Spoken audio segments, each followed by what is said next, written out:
nessa quadra de futsal, é isso? Conta pra gente como é que foi o seu dia 20. No caso, o envolvimento ali com o que eu testemunhei, ele começou um pouco antes na quadra. Era o seguinte, a gente tinha essa pelada que a gente jogava, era uma hora, uma turma que cresceu junto, uma galera que jogava. Era todos os sábados, e a gente se reunia antes. Aí tinha um pessoal que morava ali no bairro Santana, ali na região da Coab, que é perto da escola José Augusto de Paiva. E a gente se reunia antes e descia junto, conversando. A gente reunia sempre ali uns 40 minutos, uma meia hora antes e descia, conversando. E a gente sempre fez isso, tanto antes daquele dia 20 quanto depois. Só que naquele dia 20 um desses nossos amigos, um desses meus amigos, né, ele trabalhava numa lanternagem lá no Jardim Andere. E aí ele trabalhou no período da manhã, daquele sábado, e antes de ir para o futebol ele chegou, e a gente estava reunido lá, ele chegou e comentou que o pessoal ali na região ali do Jardim Andere, onde ele trabalhava, estava falando que o exército tinha, tinha ido lá no pasto do vovozinho, aí passa uma linha férrea em cima, o exército tinha estado lá e tinha feito uma operação, alguma coisa, tinha dado uns tiros. Esse foi o termo que ele usou, né? E tinha Uns saído tiros, hein? carregando um saco. E era isso que o pessoal estava comentando. E aquela região ali do pasto do vovozinho, e do lado fica o Matagal do Zé Gomes, é uma região, assim, de muitas lendas, é uma região muito, assim, Que tem muita famosa história. na cidade por essas histórias. Aí tem história de lobisomem, tem várias histórias, vários relatos, né?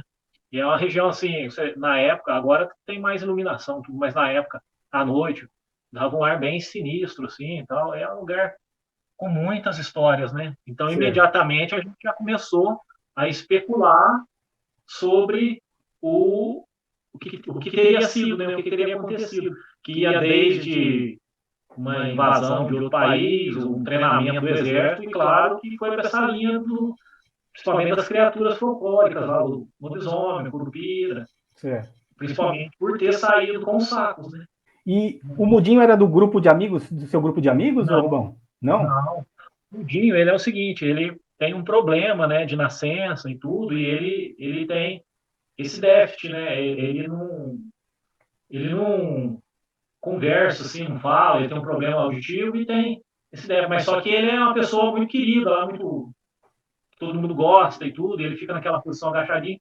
E na época, ele ficava naquela região do Santana, principalmente do Santana, nas portas dos bares, porque ele fumava, aí ele ficava catando bituca e fazia um cigarro só, o pessoal dava cigarro para ele. E lá, como tinha um bar, todo sábado ele estava lá, tanto antes quanto depois. Ele estava lá no ginásio. Inclusive, naquele dia, naquela hora, ele ficava lá. Aquela posição que foi divulgada aí, que ele fica nessa posição até hoje, é uma coisa dele, e ele ficava lá, entendeu? Certo. Só que, assim, não interagia com ninguém, nem nada, assim, isolado, mas é uma pessoa que aqui todo mundo tinha uma afeição por ele, aí dava café, água, refrigerante, aí o cigarro, que ele fumava muito, Certo. Deixa eu te entendeu? fazer uma pergunta, não sei se você sabe. Ele fica ereto em algum momento, por exemplo, para andar, ou ele sempre nessa maneira, Não, ele agachadinho? anda normalmente, Ele anda e ele agacha. anda. Aí só que quando ele para, imediatamente ele agacha. Ele agacha. Entendi. E ele fala com as pessoas normalmente, ou ele também tem algum Não, ele é problema? mudo mesmo. Não fala não, ele tem um problema auditivo. Ele Não, entende, né? mas eu quero dizer assim, ele fala no sentido assim, ele consegue se comunicar com as pessoas, falar o que ele quer? Assim, por exemplo, eu quero Não, um lanche, um refrigerante? Não. com gestos, né? Assim, Com aí gestos. quem convive com ele, convive, aí acaba entendendo e conhece os hábitos, os gostos dele, né? Então, Entendi. na época, ali, como o pessoal convive, né, com ele há muitos anos, não precisa nem falar, ele é de hábito simples e o pessoal sabe o que ele quer, né? Certo. Ele entende, basicamente. E nem aqueles, Recentemente eu tive. e nem aqueles sons assim, tipo, ele não faz. Ele totalmente mudo só com gestos. muito pouca coisa, assim, pouca reação até, assim, sonora, assim, praticamente, eu particularmente nunca vi, né? Certo. Aí, Ah, mas só que ele tá sempre com o irmão dele, principalmente agora, assim, que já tá mais velho, o irmão dele sempre anda com ele, né? e na época Aí ele fica, tinha mais ou menos a idade de vocês? 17, 18 anos? né, um pouco mais velho, Ele é mais velho. uns 20, quase Ah, 30 tá. anos. Mas, Rubão, deixa eu te falar. Se eu pegar aqui agora, por exemplo, o Google Earth ou o Google Maps, a gente consegue traçar e mostrar para o pessoal os locais que você está comentando? Tá? Até as Dá ruas sim, que o exército que você chegou a comentar bloqueou? exato. Então tá bom, Dá peraí. sim. Vou compartilhar a tela aqui. Essa rua subindo aí, no meio no meio do Matagal tem uma avenida aí, ó. É o Matagal do Zé Gomes, que a gente chama, que são eucaliptos, né? E aí depois, na hora que começa as casas, aí já é o bairro Jardim Andere, bairro Parque Osanã e Jardim Andere. Aí tem a divisa. Essa primeira rua na entrada é a famosa Rua Suécia, à esquerda, entrando à esquerda. Rubão, vamos falar um pouquinho dos bloqueios. Como é que você viu esses bloqueios? Como é que você passou por eles? Não, então, foi o seguinte, quando ele terminou o futebol, e a gente saiu, ficou ali fora, Terminou que horas? e 3 horas que Três horas. terminou, né? Aí a gente saiu ali mais uns 5 minutos, por volta de 3h05, entre 3h05 e 3h10. Aí a gente estava conversando ali fora, ficou eu e mais esses três amigos. E nisso, descendo ali a Avenida dos Expedicionários, aí sobe, é um morro, né? Sentido Jardim Andere, descendo e logo em seguida sobe, passou os dois caminhões do Exército. Eles A passaram em alta reação foi velocidade ou normal? um pouco acima da média, né? Apressado. Ali, porque ali já é uma descida forte, então desce bem embalado. Só que o que chamou a atenção foi que o assunto era que o Exército tinha estado ali naquele pedaço, né? E coincidentemente ou não, passou dois caminhões. Aí, imediatamente um olhou para a cara do outro assim, aí nem falou nada, falou, é aquela coisa instintiva, vamos atrás do que é, cara. A gente foi. Aí a gente foi a pé, o exército subiu, eu não consegui ver. Viraram imediatamente na primeira rua, que é a Rua Suécia. Peraí, só um pouquinho, só. Tranquilo. Tava falando, aí a gente subiu. Aí eu não sei se o exército, se os caminhões ali, eu não consigo te precisar, se eles viraram imediatamente na primeira rua, que é a famosa Rua Suécia, ou se eles viraram na rua de cima, certo? Porque ali eu não. Mas eu acredito que tenha sido na rua de cima. Certo. E Às vezes a logo ali nossa memória trai a gente. aí na rua, na rua Silvianópolis, depois você puxa aí. Aí já é que é uma rua subindo também, paralela à rua, chama Faraco, alguma coisa, que é a Rua Expedicionários, aí, Avenida dos Expedicionários, começa uma outra avenida.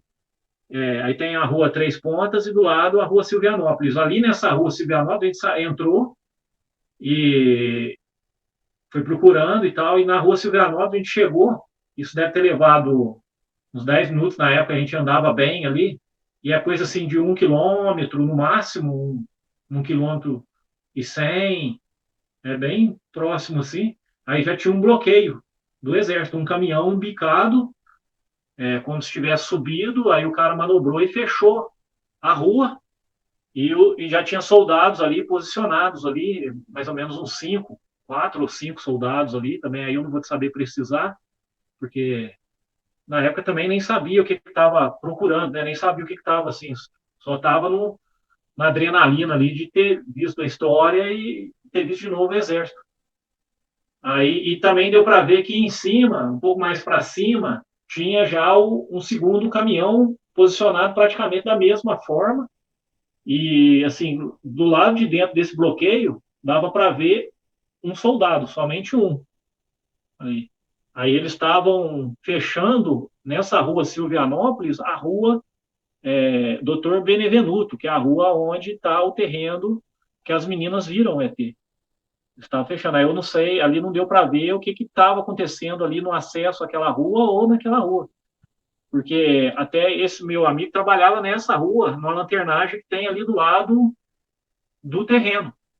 Aí ele tentou falar, não, deixa eu passar aí que eu trabalho ali em cima, eu esqueci minha carteira, eu preciso ir lá buscar, e o militar dava uma negativa com a cabeça, ele não falou nada, ele dava só uma negativa. Aí nisso a gente começou a especular, a argumentar, né? Falando, não, a gente tem o direito de passar aqui, todo mundo é livre, nós estamos um país livre, a ditadura já acabou, a militar não pode fechar a rua desse jeito mais. E o pessoal nem nada. Aí a gente tentou forçar passagem, né? Aí na hora que a gente forçou, um militar, ele estava com o fuzil para baixo e levantou o fuzil. Imediatamente a gente aceitou o argumento dele para não passar, né? E foi que é rápido, assim.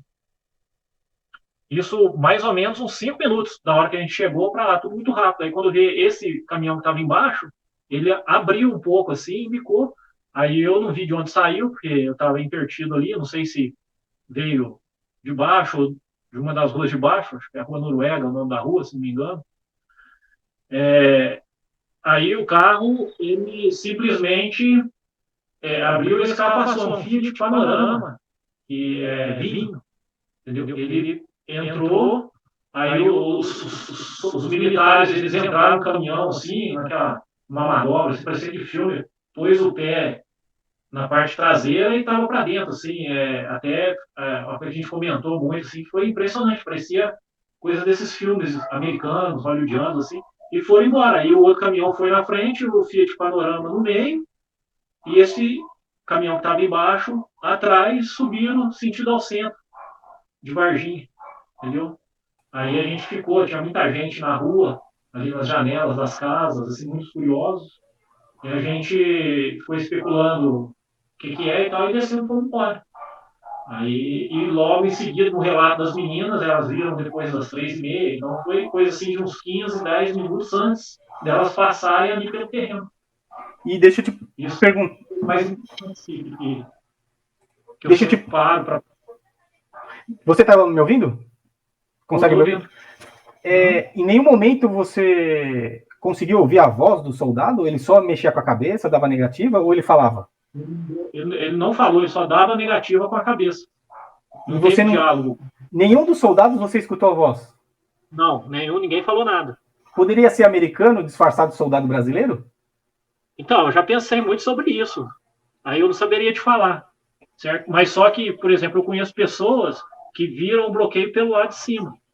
Certo? Conheço 2 pessoas. Aí uma dessas pessoas, assim, que vieram a público, assim, falaram publicamente. Conheço mais, claro. Né?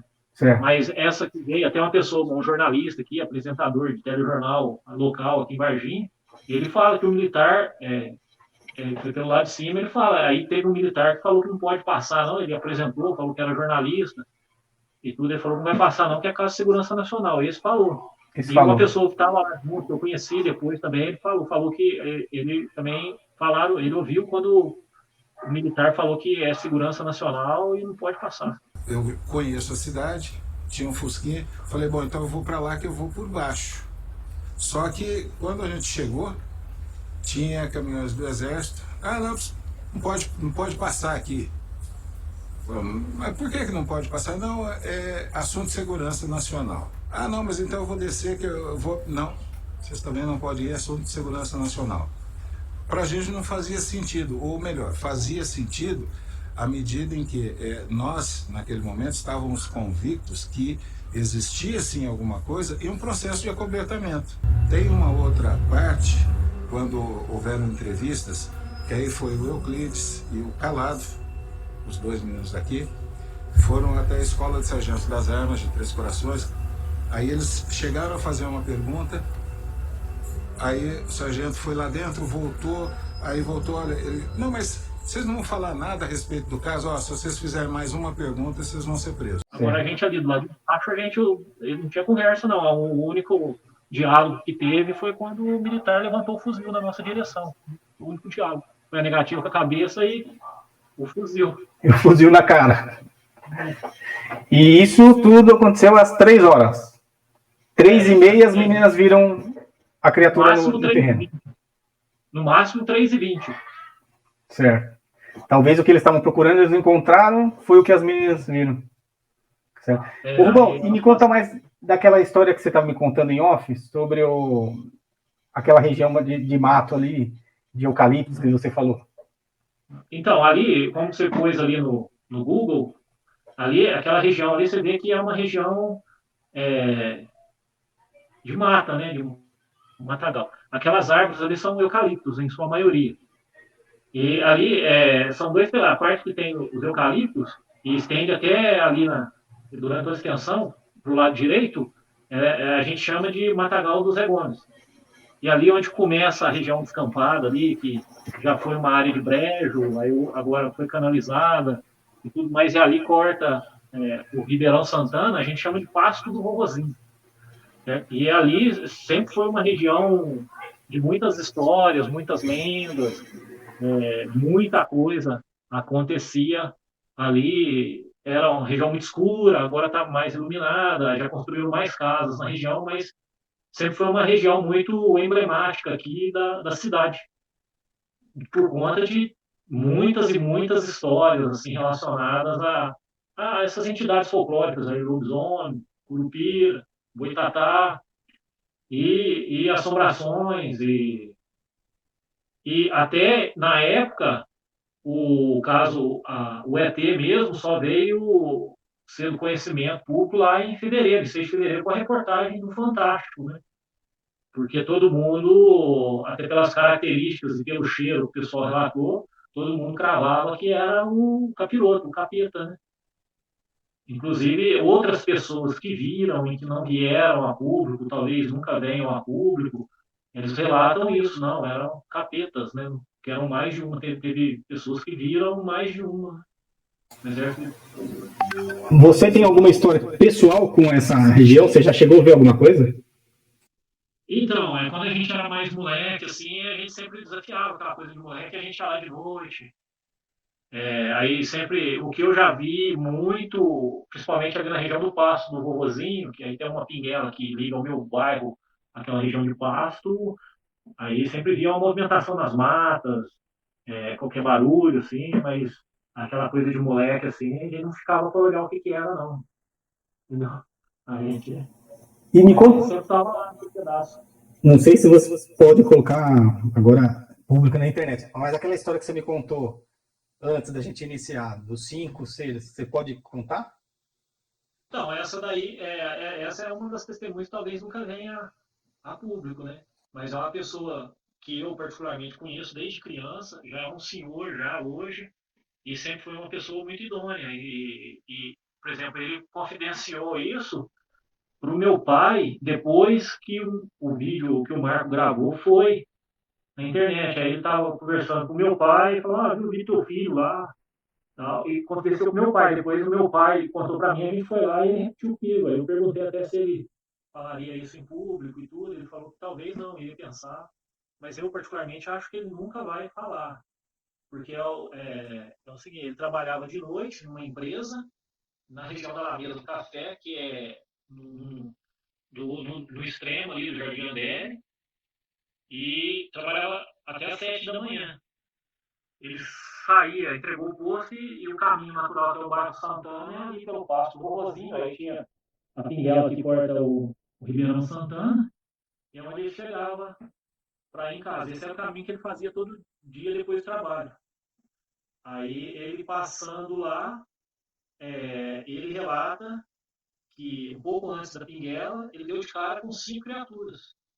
Elas estavam um pouco espaçadas uma entre as outras, assim, ele olhou e ele relata que era assim, tinha as protuberâncias, era amarronzado, aí ele não relata a cor dos olhos, mas ele fala que eram olhos grandes, ele relata muito cheiro de enxofre, ele fala que eram capetas, eram 5 demônios. Isso ele fala literalmente. Aí, na hora que eu senti o cheiro, eu vi aquilo ali, olhou para mim, eu saí correndo. Aí ele fala que ele percebeu que as criaturas ali também meio que se assustaram e elas se dispersaram, foram cada um para um canto. Aí ele subiu e foi até o orelhão mais próximo e fez uma ligação para a polícia na época, né? 190. Só que aí, por exemplo, eu conheço uma pessoa que trabalhou lá na polícia e também esse também nunca vai vir a público e ele relata que isso eu já tinha comentado comigo antes, é um amigo que eu tenho, foi meu vizinho também, logo que eu casei, e ele relata que ele recebeu essa ligação. A pessoa ligou para lá e falou que tinha visto criaturas, aí ele acionou o Corpo de Bombeiros, né? Ele passou e acionou o Corpo de Bombeiros. Então aí coincidiu isso anos depois, assim, uns 15 anos depois, desse policial militar que trabalhava no Copom na época, comentou comigo, 15 anos depois, eu não sei, talvez eu acho que essas duas pessoas nem se conhecem, não sei te falar se elas se conhecem ou não, mas aí bateu o relato, né? Tanto de um quanto de outro. Da pessoa que recebeu a ligação com a pessoa que viu ali, avistou as 5 criaturas. Isso foi 7h30, antes das 8, entre 7h30 e 8 da manhã. Aí depois tem o relato das 8h20, que é o tudo normal. Aí tem o relato das 8h20, que é o primeiro relato, né? Que aí os bombeiros atenderam, o exército chegou logo em seguida. E tem o relato de 2 criaturas que foram abatidas pelo exército. Esse difere um pouco a questão do horário em relação ao que foi levantado, porque aí eu volto lá no que o meu amigo disse, porque foi em torno de 11 horas esse. 2 criaturas. Aí a quarta criatura, isso é uma suposição minha, né? Seria essa criatura que as meninas avistaram e que durante a chuva que aconteceu mais tarde, ele se abrigou numa construção que ficava na época na Rua Noruega, e mais tarde foi atutelada e capturada pelos 2 PMs. A quinta criatura, aí no caso, ela teria sido capturada do outro lado do Passo do Morrozinho, já sentido bairro Centenário, em frente a uma empresa que tem lá, que aí esse é um outro relato que tem, foi capturado no domingo de manhã. Aí já tem 2 pessoas, uma pessoa que estava vindo do trabalho à noite, que viu uma criatura correndo lá, e tudo, até teve uma interação. Essa já até falou em off com o Marco Leal.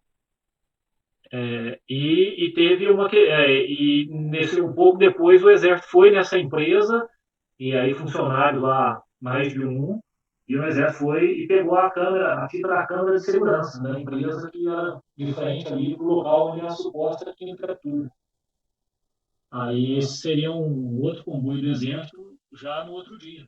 Agora, durante todo esse espaço, há muitos relatos de pessoas que viram o caminhão do Exército fazendo o entorno todo ali do Passo do Borrozinho, que vai pelo Jardim Adélia, entra numa rua que chama Rua 31 de Março, entra atrás de uma empresa que chama Pra Vigor, aí é uma ruazinha que ligava de terra, hoje já está asfaltada, aí entrava na avenida, também muito importante aqui na cidade, chama Celino Antônio, fazia o contorno até a rotatória do Telhadão, que a gente chama aqui, descia a Avenida dos Expedicionários do Santana, chegava, passava ali pelo ginásio do Marcão, e fazia novamente, ficava como se tivesse uma rota assim, pré-definida, eles ficavam fazendo isso. Tem relatos de pessoas que viram, muitas pessoas viram, comentaram, e tem, por coincidência, ou não, né, no dia que foi a reportagem do Fantástico, aí a gente estava numa pizzaria aqui no centro da cidade, estava com alguns outros amigos, né? E um desses amigos trabalhava na Princesa do Sul, uma outra avenida. Ele trabalhava sábado até 2 horas, mais ou menos. Aí ele estava indo embora de carro e ele foi parado por um bloqueio do Exército. Só que foi um bloqueio maior, de uns 30 minutos. Ele foi parado esperando o Exército desocupar para ele passar. Depois das 2 horas que ele fala, foi esse bloqueio. E essa região onde eles capturaram a suposta quinta criatura no domingo de manhã, que é 21. Caramba. E essa movimentação toda de caminhões do Exército, houve outras vezes, além dessa época, em 96? Era algo comum ou foi muito atípico, tanto que chamou a atenção de todo mundo? Não, foi único. Nunca mais teve isso na cidade. Certo. Principalmente assim, porque o que se relata, por exemplo, esses 2 caminhões ficaram circulando e outros 2 caminhões ficaram estacionados ali na entrada da cidade, né, que era em frente ao um supermercado e uma loja de material de construção. Ficaram 2 caminhões ali. E para o dia 20, para o dia 21, esses 2 caminhões aí ficaram estacionados dentro do pátio da Secretaria de Obras da época, onde hoje é o supermercado, que ficava na Avenida Benjamin Constant, que é uma avenida que liga o hospital regional ao hospital Humanitas. Aí eles ficaram estacionados ali, ficaram a noite toda ali, 2 caminhões do Exército. E foi visto também um caminhão do Exército na rua de trás do IME do Hospital Regional. Inclusive, eu conheço uma pessoa que ali houve um bloqueio ali foi da Polícia Militar de moto, aí parou o carro para o caminhão do Exército passar sentido ao IML, então uma vazinha sem saída atrás do Hospital Regional, entra por trás ali entre o Hospital Regional e a Receita Federal. Aí na rua de acesso ali, ela ficou, o policial militar da ordem de parada, ela parou, o caminhão passou, eles liberaram, ela foi embora. Certo. Então, a gente pode concluir que aquele PM que conclui que seria um mudinho a criatura vista pelas meninas é fora de cogitação. Então, no caso do mudinho, o próprio inquérito militar, apesar que isso é a versão jurídica, né? Já tem uma determinação jurídica que decretou que o mudinho é o ET de Varginha. Já está decidido juridicamente. Tem uma decisão judicial, né? Sim. Só que não se ouviram testemunhas civis, né? Só ouviram, na época, o Birajara e o Pacatini, se não me engano, e os militares. E eles decidiram que é o mudinho. Só que no próprio inquérito você vê um ato falho, que lá eles alegam que a cor amarronzada foi por conta da chuva, certo? Só que a chuva começou às 5 horas e o avistamento das meninas foi por 3h30. 3h30.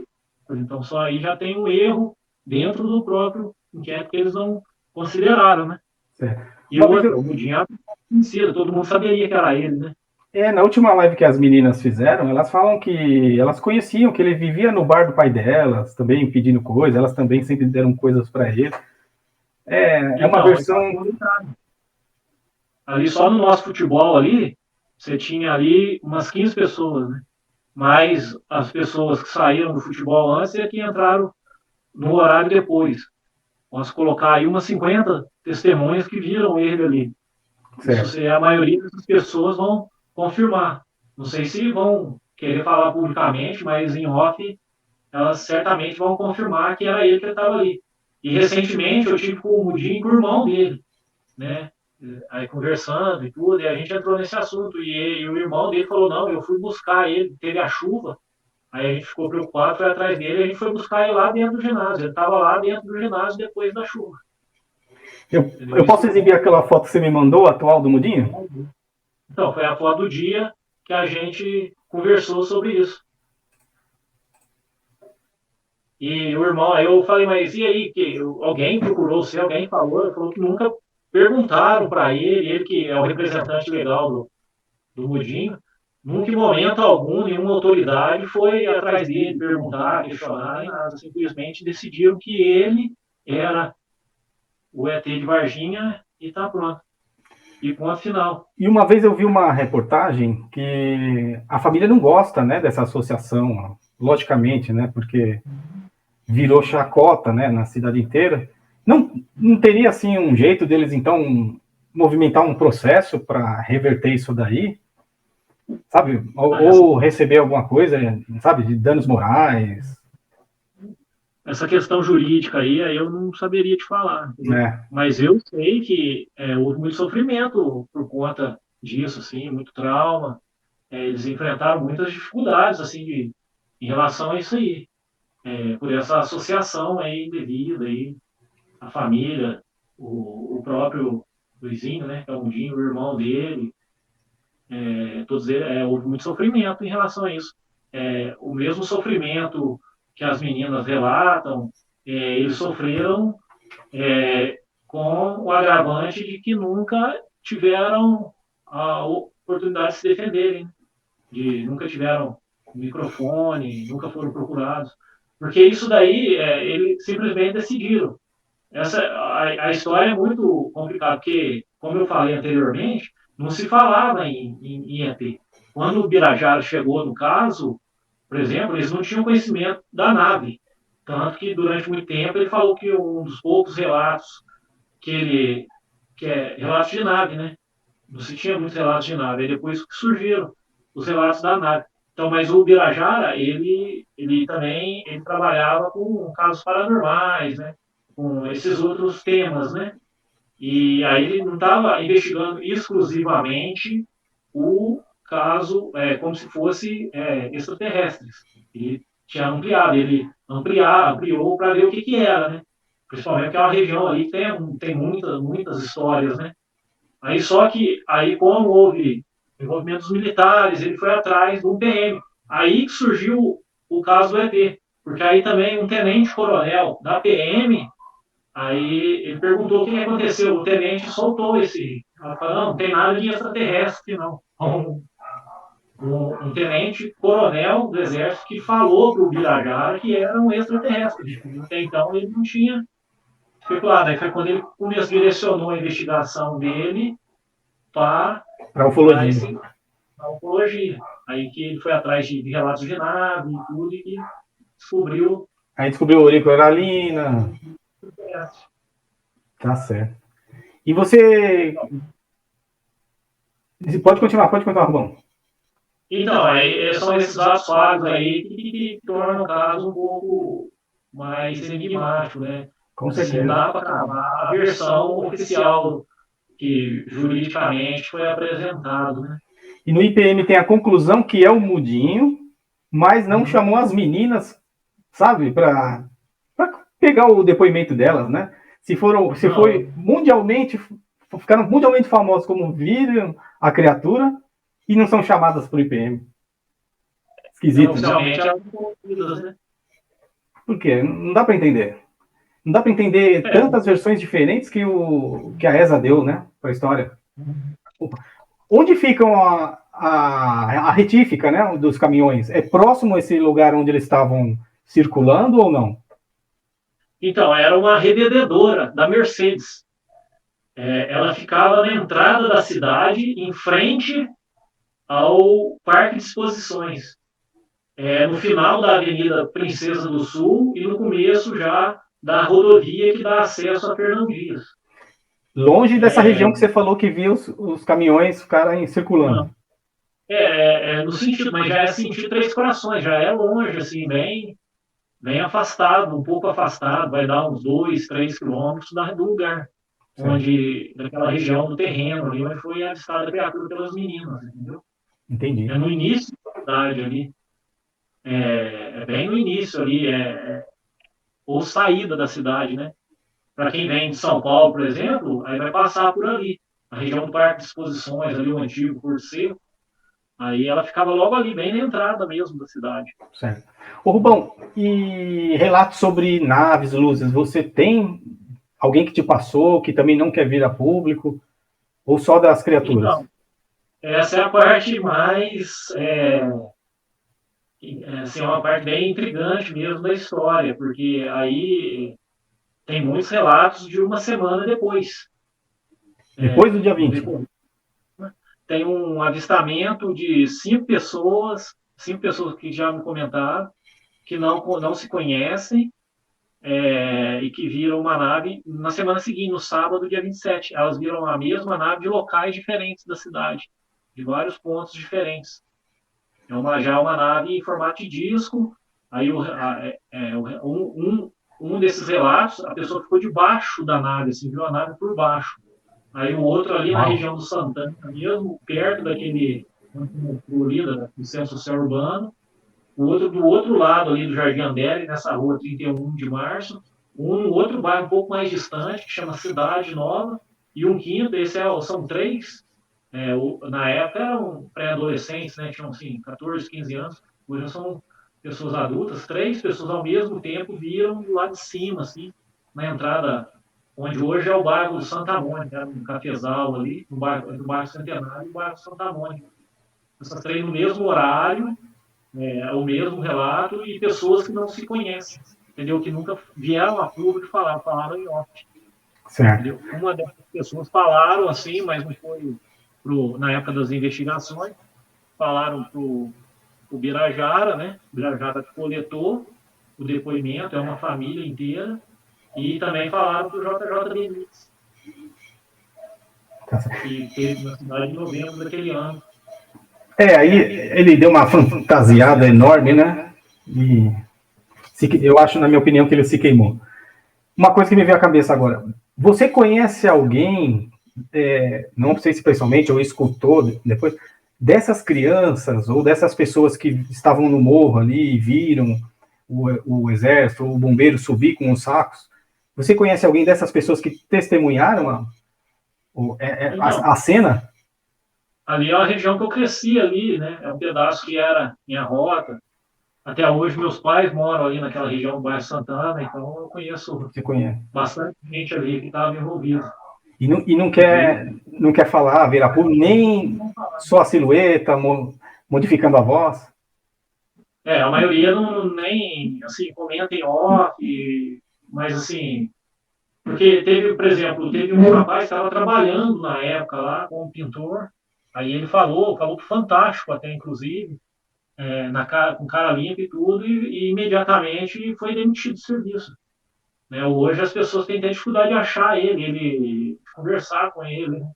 Quando se fala no assunto, ele literalmente deixa a pessoa falando sozinha e vai embora. Então, essas coisas ficaram muito marcadas assim nas pessoas. Né? Eu mesmo falei depois que eu conheci o pessoal, assim, que eu peguei uma credibilidade depois de muitos anos. Se você procurar nas postais antigamente, eu não comentava nada, acompanhava tudo, né, atentamente, mas não falava nada, porque a gente viu essa forma aí de represália, né, digamos assim, extraoficial, mas ela existia, era bem velada. Se taxar de louco, de mentiroso. E isso, por Realmente. exemplo, no meu caso, por exemplo, eu tenho, o meu relato é um relato secundário. Basicamente, eu vi o Mudinho, o lugar que ele estava na hora, e 2 caminhões do Exército, um bloqueio rápido do Exército. Então, não vi basicamente nada. Agora, você imagina alguém que viu algo direto ali, uma criatura e tudo aí. Você imagina a tipo de represária que sofre, o deboche que sofre, as perseguições e tudo. Dessas outras pessoas que você também conhece, alguém disse que conseguiu filmar da janela de casa, ou que escutou tiro e filmou, só apenas Então, o caminhão, ou não? é o seguinte, aí que a história fica interessante, entendeu? Porque entre os civis, na época não era comum celular, foto, nem câmeras de segurança, só as grandes empresas, os bancos que tinham, certo? Mas só que, por exemplo, a primeira emissora de TV, que é a TV Alterosa, que é retransmissora do SBT aqui na região do sul de Minas, ela foi a primeira a noticiar a história. Aí ela foi procurada, na época, por um militar da ESA que queria vender um vídeo para eles. Eles chegaram a negociar, tiveram o primeiro encontro e negociaram por R$ 10.000 na época o vídeo. Aí, o segundo encontro, quando foi para entregar, esse militar já não apareceu, mandou um parente dele e falou que tinha desistido, não ia dar mais. Então, existe uma gravação. E, supostamente, essa criatura que foi pelos 2 policiais, que foi atropelada e levada ao hospital, que depois sumiu na morte do policial, aqui, segundo que foi levantado, eles não estavam em serviço diferente que foi levantado na época. E aí eles falam que levou para um postinho ali perto, que supõe-se que é aquele postinho ali que a gente mostrou, que fica ali no bairro Santana, ali no centro social urbano. Só que não foi ali que eles foram para o pronto-socorro do hospital regional, que o hospital regional tem várias entradas. O pronto-socorro ficava onde hoje é a ala de alto risco, tratamento de alto risco lá das grávidas, né, do hospital. Aí eles foram direto para lá. Aí um médico olhou, aí vem aquela, não, isso não é para mim não, e encaminhou eles para outra entrada que dava acesso ao centro cirúrgico. Ali o exército já tinha isolado somente a área do ML, que é uma área que dá acesso para baixo. Aí diz a lenda, vamos colocar como as informações da época, que durante 40 minutos essa criatura ela ficou viva e em posse de civis, né? Que eram médicos e funcionários do hospital. Aí ali tem supostamente uma filmagem e tal, aí não se sabe ao certo se eles conseguiram manter a filmagem, mas logo durante cerca de 40 minutos Até aí o exército descobriu que tinha essa movimentação e botou todo mundo para correr e assumiu o caso. Aí não se sabe se quem filmou conseguiu sair com a câmera, com a filmagem, ou se o exército também recolheu a filmagem.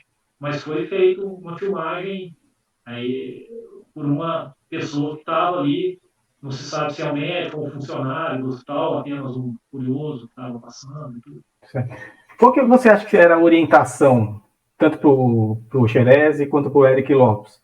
Se encontrasse alguma coisa, era para manter vivo? Qual que você acha que era a orientação que eles tinham? Olha, o que foi levantado hoje é um pouco diferente do que foi falado. É ruim de falar, né? Porque o Xerez é uma pessoa que eu conheci, né? É complicado falar, mas o que foi levantado é que eles não o Xerez estava trabalhando na hora, no dia. O Eric Lopes não, eles revezavam um táxi, certo? Isso já foi falar, né? Eles alternavam um turno. Um trabalhava um dia, outro trabalhava no outro, porque nas folgas eles dividiam um táxi, certo? E durante a captura, durante toda a operação, aí o policial que estava de folga, né? Ele foi cooptado, convocado para dirigir, por ser taxista e conhecer a cidade. Aí carregar os oficiais do exército, né? Os oficiais lá, os militares, pela cidade. E o outro estava trabalhando. Aí terminou o turno, mas só que não foi passado nada para ele, o que estava acontecendo e tal. Aí dizem que isso despertou uma curiosidade. Aí ele foi e chamou esse companheiro dele, né? No caso do Xerez, e eles saíram para rodar aquela região. Aí, isso é o que se conta, né? Assim, não tem nada comprovado, é só a história que a gente ouve por aqui na cidade, entendeu? Aí eles estavam rodando aquela região, aí a criatura atravessou diretamente no carro.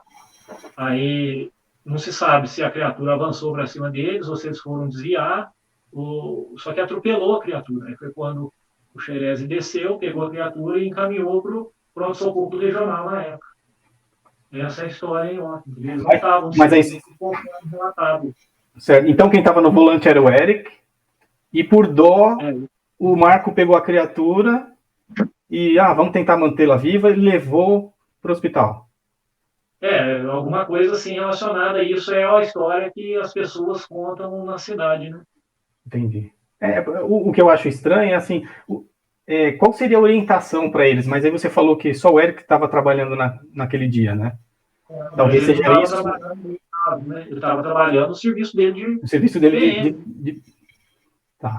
de PM. E certo. O outro estava dirigindo sem saber, aleatoriamente, só convidaram ou convocaram ele para ser o motorista, né? E faz muito sentido, porque pela ordem aí os superiores realmente não passam nada, né? Principalmente em caso de segurança nacional, como foi o caso.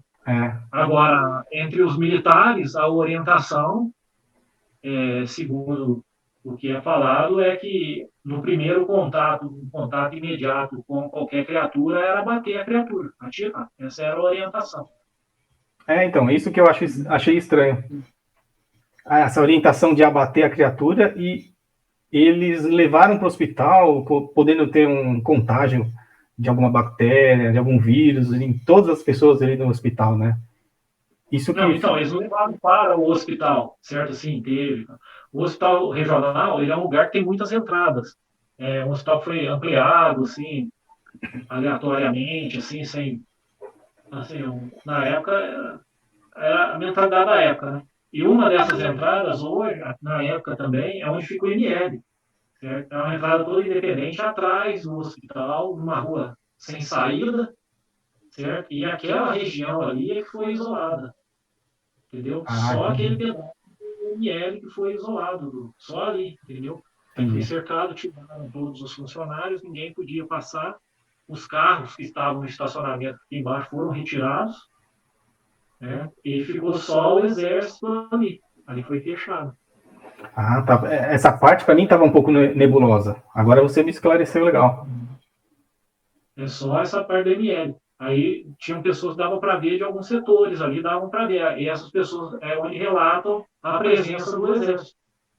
Aí a primeira desculpa que o exército deu, e que caiu, foi que o Exército estava escoltando isso realmente aconteceu, uma pessoa, um falecido que era uma polêmica judicial e o corpo foi exumado. Aí foi levado para o INR para fazer os exames, né, de exumação. Só que e aí eles puxaram a ficha, isso foi no dia 30 de janeiro, foi 10 dias depois, então a data não bateu. Essa foi a primeira situação que caiu. Mas, se não me engano, caiu essa justificativa para a presença do Exército no Hospital Regional, foi dita no programa Comando da Madrugada, se não me engano. Foi sim. Aí o pessoal puxou o dia da exumação, a exumação só aconteceu no dia 30 de janeiro, 10 dias depois. Então, aí foi a primeira desculpa que caiu. Sim. Aí, depois, em 99, aí veio aquela pro Discovery, né, Channel, e falou que o Exército estava lá porque eles deram uma carona com um casal de anões e que a Anã estava grávida e deu à luz a uma criatura horrorosa, né? Foi isso que o assessor de comunicação do Exército da época falou. Acho que em 99, se não me engano, para esse programa, para Discovery. Sensacional esse programa. Mas não tenho provas documentais, vídeos. Eu tenho o que eu vi, o que eu testemunhei e o que as pessoas contam para mim, entendeu? É isso que eu tenho para oferecer. Aí, e são relatos também, assim, geralmente o que eu levo são pessoas de credibilidade, todo o contexto. Então, queria agradecer também a todos que acompanharam aí, que ouviram esse meu relato, e muito obrigado pelo privilégio de estar aqui estreando aí no seu programa aí, nessa live. Valeu.